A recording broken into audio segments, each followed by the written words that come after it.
So in this video, we get a backup camera put on the BRZ.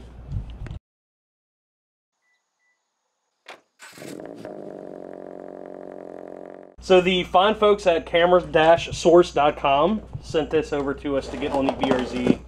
So we'll go ahead and we'll get this open, show you what's in the box, and then we'll walk you through how to get this all set up.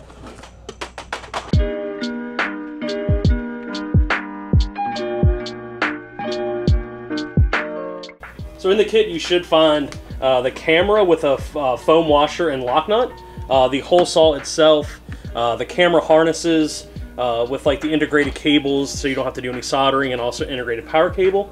You should also find like the Subaru harness with the two white plastic connectors, FEMA RCA, and an orange power wire. Bunch of zip ties, which are always helpful, 2 butt connectors, and a tap splice. So the first step to the installation process, at least the way I'm thinking of it, is we're going to want to remove this trunk liner.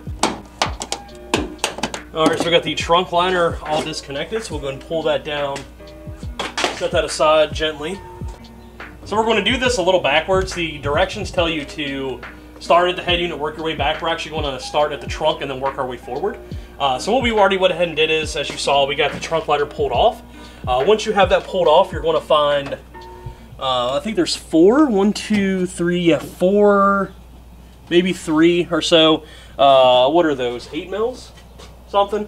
Well, I'll tell you in a minute. Take these out, and then this plastic valance here should come right off. And there's actually a spot, I don't know how well we'll be able to see this, I try to clear it off. There's a little spot here where the camera is actually outlined for the drill already on the car. So we'll get this popped out, get the hole drilled out, and then we'll go ahead and get the cables ran.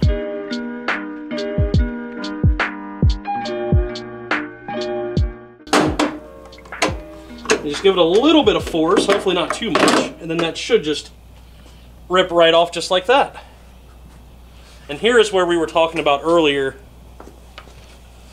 If you can, I don't know how well you can see like the little bulge from where the camera was supposed to be. That looks so weird. Look how easy the keys to get to now though. So you want to make sure you attach your included hole saw bit to your roommate's power tools, because you don't have your own.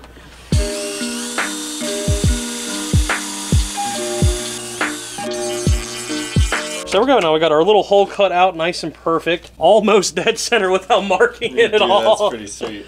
So once you have your hole drilled out, you simply just move this metal washer or nut or whatever you want to call it up out of the way. You want to make sure that's nice and secure, just like that. Get your final straightening done. Crank her down some more. Pretty factory to me. Another thing we found too was there is a grommet that goes here. You simply just rip that off and you should be able to run the cable down through. There he is. So we went ahead and ran the cable up behind, as you can see from the hole that we had. We just ran it straight down, fished it down right behind Anthony's head here. And now he is trying to push it in through this factory loom. You can actually kind of feel where it's at in the ribs, and just kind of take your hand, grab it, and then start pulling it through more. Like that. That's right about there now. So there we got it fished through that factory loom. You can actually go ahead and reattach a little carpet there, and then you'll never know that cable was ever there. So now we got the larger loom out. This is going to go obviously through the body of the car once we get it untangled from the trunk to the head unit itself. So what we've done in the trunk as far as cable management is I've zip tied it to this loom that came out of the trunk here that we saw earlier. I zip tied it again a little bit farther up, and then I ran it down through this gap. You can see the cable right there. You could probably tuck it up behind that plastic a little bit better, but we're not too concerned with it right now. From the trunk, goes right down under the seat and then follows the seat line. I pulled the seat belt out, fed the loom that way so there was no tangle. You can take the seat out if you want, but you shouldn't have to. So now we're going to run the rest of the cable up under here. We'll get some pry tools and kind of lift a little bit. So for the next part of running the cable, we want to remove this piece of trim. You can get a pry tool, but you can just get a finger under it. Just kind of start ripping it. Try not to break it or bend it if you can. Probably for the best. So with that removed, you'll be able to safely run the cable up underneath this channel, and then we're going to go up and around, and then we'll kind of cover that a little bit more, and then we'll get it wired into the head unit. So if you don't own a set of these are like $5 on Amazon. Really would recommend owning these for anything you do in the interior. So we'll kind of pry this up a little bit and try to get this guy up and under just like that. There you go. So now you have a little bit of cable there. Force that under there. There we go, nice and clean. One thing I would recommend too, when you run along this channel, you'll see the little holes, I don't know if you can get that one, for the piece of trim. You want to make sure to avoid pinching that cable in there. So there's this nice little channel right here that you can run along, and then get you right all the way up to where we need to be. So now we're up to the driver's side with the cable. And what we're going to end up doing is we're going to run up along this for the trunk release.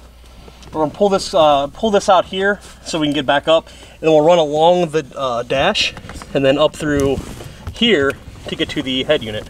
So you can kind of just keep tucking it up. And then you'll want to pull this clip out here. Once I go get my clip removal tool, we can do that.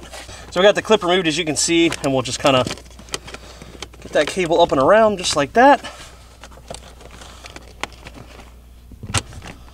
There we go. And then up here, you can actually feel, can you see that? Yeah. So you can actually see like there's some loom here. You can zip tie to that. That way it's nice and secure as you run it across to the radio. So we'll go ahead and zip tie this up as high as we can to try to keep this out of the way of everything else.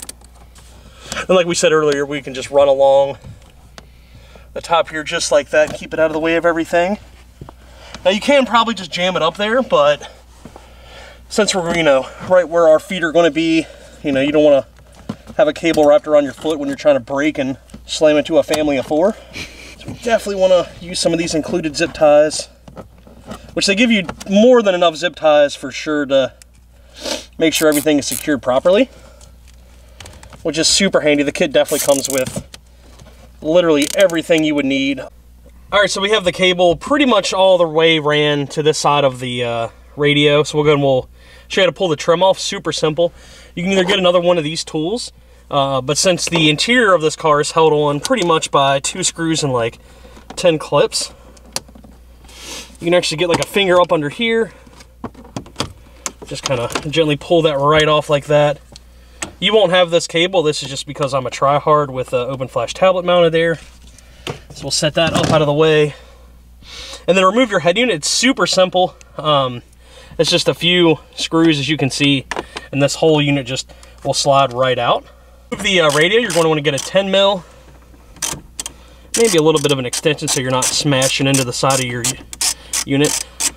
The particular unit we have is the FA632US, but I do believe there's a few other models that this will work just fine with. I'll leave that in the description of the video, just so you know for a fact this will 100% work with your application. So what we did was, we ran, if you reach up right under there, where you can kind of see that little tab, and then if you come up, you can have someone meet you right here in this gap on the other side. And if they reach their hand down there, you're actually able to kind of do like a team effort and fish the wire up. So here is the cable we need. There's a ton of access, which is kind of a good thing. We'll get that bundled up and safely secured. So now where we are, we have the cable perfectly ran all through the interior. We got all of this hanging out here, so we have to wire up. This goes directly to our little loom here. So this is included, of course. You'll plug that in there, and then you get the obvious color coordination, biggity bam, biggity bam. And then in the back of the radio, you'll find this plug right here, and then this just kind of daisy chains right in, just like so. And then you'll plug this into the back of the radio, and then we should be good to go. So we'll go ahead, we'll get these stripped out and then connected, and then we'll see how we're looking. So we'll go ahead and get these stripped off. Now I would recommend actually making sure everything works before you crimp it down, but I like to live dangerously and go against, you know, do as I say, not as I do. So, okay. So in theory, mind you, if you don't have the signal wire, that's why they include this green wire in this vampire clip or whatever you want to call this, Johnny. That's what you would use for that. So we have everything crimped up. So now we'll test and make sure, because like we said, you should probably do that beforehand. So we have the car neutral, audio off, first lockout up. Gotta hope this works. Oh yeah, dude, yeah, so that's super wide too. So one thing I'll put in the video is a night shot too, just so you guys get an idea of how well the sensor works at night.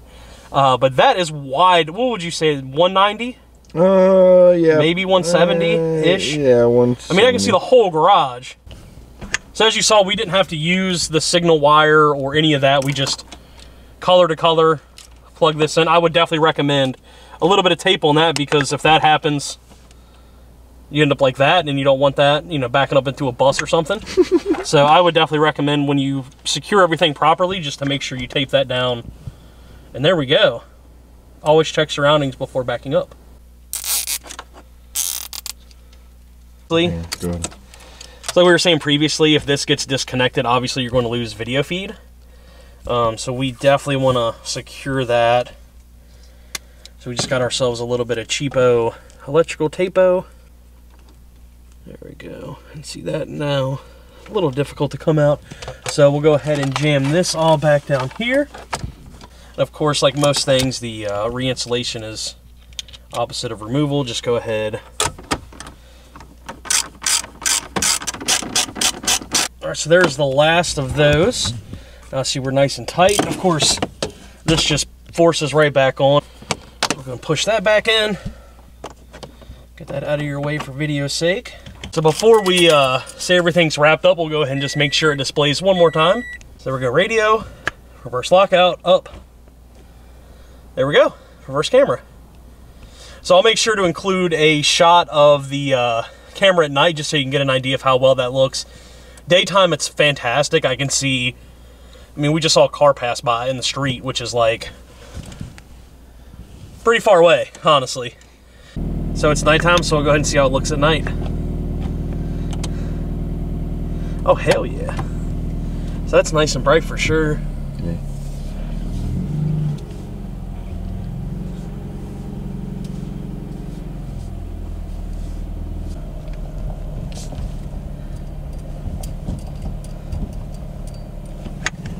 There we go. So it's super bright at night for sure. Definitely bright enough to get out of like any spot you'd ever be in or anything like that. So there we go. There is exactly how you would install a reverse camera in your BRZ. If you do have an upgraded head unit, that'll fit multiple different units in multiple different cars. Super simple process, as you saw. I would really like to thank camera-source.com for making this video happen. I'll have links to their page specifically and their Amazon store page, so you can pick up a kit for your car. Would highly recommend. As you saw, the video looks great. Super easy installation process for the camera itself, and really affordable, honestly. The kit's like 149 bucks shipped, and as you saw, you get the whole saw. You get everything you need besides a crimp tool, which is like 8 bucks maybe at Harbor Freight. So yeah. As always, I'd like to thank each and every one of you for watching. If you'd like to subscribe for more mediocre content such as this, please do, and take care.